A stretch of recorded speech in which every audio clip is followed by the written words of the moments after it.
welcome back to the Business Doctors Show. Business Doctors, here we are. Hello. Good to see you. You've been listening to the conversation between Kieran and myself. So Kieran's got a great business here in Osborne Park. He's a franchisee and he's looking for very specific advice from you guys today. So just to recap on his core problems, number one was how to educate the customer on the benefits of coming into the store, doing a needs analysis to find out which product is going to be best for you. And how does he educate the customer on how that saves them time, money and energy in the long run? The second part of his problem was people only buy, or on average, people buy flooring or carpets every 8 years. So that's a long lead time to get repeat customers or repeat business. So what sort of advice can you give him to make sure that he gets that repeat business or that he gets referrals, you know, in the meantime? And last but not least, he's experiencing, you know, as many retailers are, the issue of price wars, particularly online people, salespeople who don't have the retail business. They're always undercutting. And again, it's the education. How do we educate people that that's really not the way to go and you're going to lose out in the end? So 3 great problems here. Again, won't just be pertinent to Kieran, but pertinent to many, many business owners who are watching the show. Are you ready for your dissection? I think we're ready. I'll leave you guys to it. Thanks, Lorraine. Andrew, you've run a similar business. I'm interested in your thoughts on this issue. Everything Kieran was saying, I totally get, and I think many businesses in this space would be feeling and having the same challenges that Kieran is. So we're continuously working on them. So I feel I can really give some input to Kieran on this challenge he's got. To me, the marketing and the sales are major issues. Yep. What challenges did you face and how did you overcome them? Well, we're overcoming them every day, so it's never, I don't think it's ever a problem you just solve once and then it's good. You've got to continually work at it, because the reality is the consumers these days are time poor, especially that younger demographic. And also the internet purchasing means they're not as inclined to come into showrooms like they used to in the old days. So we get very few clients coming into us. So one of the things we need to work with Kieran is how to build that value to make it worthwhile of people coming into the showroom. Because the bricks and mortar store model is potentially a dinosaur, so we have to create it so it doesn't become that. You know, one of the things is this is a franchise. I believe the marketing is undertaken from the eastern states. Yes. So I would be interested to know what freedom he has to change or alter the marketing and the sales process. So I think we need to find that out. The 8 to 10 year life cycle, yeah, that's very long. And I was wondering if there's a way in which he can keep that client going. Air conditioning, you can service the client, so you keep it.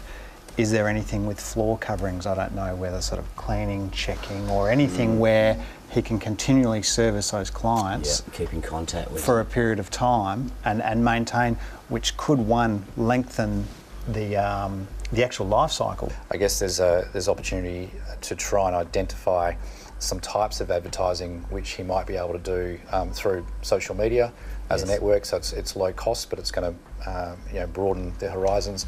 Could that look something a little bit more like some information videos, some tips and tricks on what are the dangers of buying online? Why is it important that you come into the store to touch and be able to feel and have someone like Kieran guide you through that process? Absolutely. I just also want to just reframe this discussion in that I believe you can get people in, you can get people keen to purchase earlier than 8 years. There's standards in terms of health that people are not aware of, and people are now very, very conscious about health. They're very conscious about sustainability. They're very conscious about fires. There have been fires in London that have raised consciousness and awareness. And so I believe if you are able to market and to be able to create a story for people, that will get people to be interested, that will heighten the awareness. The other thing is, with the 8-year gap, I actually think you need to just get over that, because essentially when there is a down economy, people don't buy new houses, they renovate, and it's well known.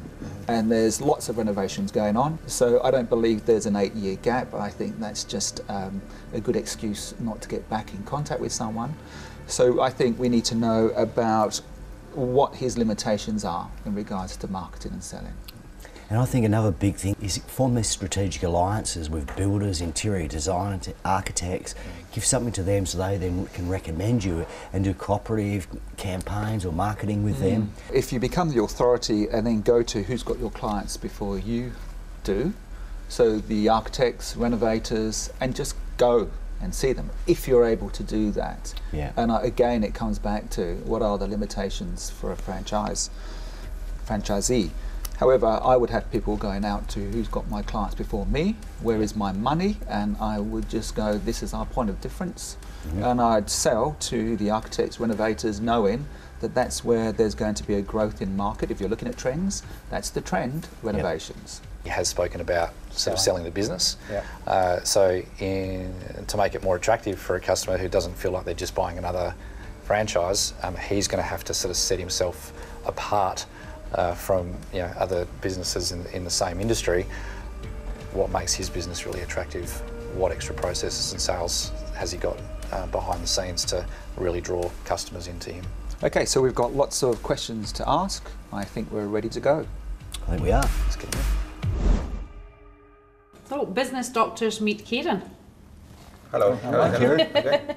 Kieran, are you ready for some advice? Really? Yes. Yes, I am. Excited, scared, nervous, all of the three? It all depends what they tell me. They do bite. I'll leave you to it. So for your number one problem, and that is you want to get rid of debt and exit in 5 years. Yep. I think it's going to be very clear what you're going to get from me, and that is have a good marketer review your systems and audit your systems. Have a very good salesperson audit your sales process. And this is a top salesperson, have a top salesperson come in and shadow your team in everything they do and audit you. And then train. And the last two bits of advice are basically go outbound with your sales. Don't sit and wait for people. Another solution there is to actually form alliances with the other franchisee holders in Perth and actually collectively put out some social media marketing. Now, that's not necessarily just direct on sales, but it's actually producing some infomercials or some videos that talks about the importance of visiting the store to make the buying purchase. And the other thing I was going to suggest was your showroom's beautiful, but it's quite static. I believe it could be a bit more interactive with some more screens up, demonstrating, showing tips and that information source that Michael mentioned. So whatever you could be doing on social media could be replicated in the showroom and just make it a little bit more modern and 21st century. Okay, Kieran, you've obtained some great ideas here. My last piece of advice is one, listen to the ideas, implement them all, take action, and get outbound. Don't wait for people to come to you. Will do. Thank you. So what were the take-away bits then? Because they were saying educate through social media. Educate through social media. They said build a relationship, a CRM through for referral marketing and go and meet more people. But CRM, so that the customers that you serve are not forgotten over time. And the most important one was analyze the business from top to bottom, like everything, the whole lot. So some good stuff. Your questions have answered. You're a happy man. I am definitely, but I'll be happier once I get them done very quickly. It's the same as every business. So thank you very much for joining us. I hope you've learned something from Kieran's experience and from the advice of the business doctors. Join us on our next episode where we dissect another Perth local business.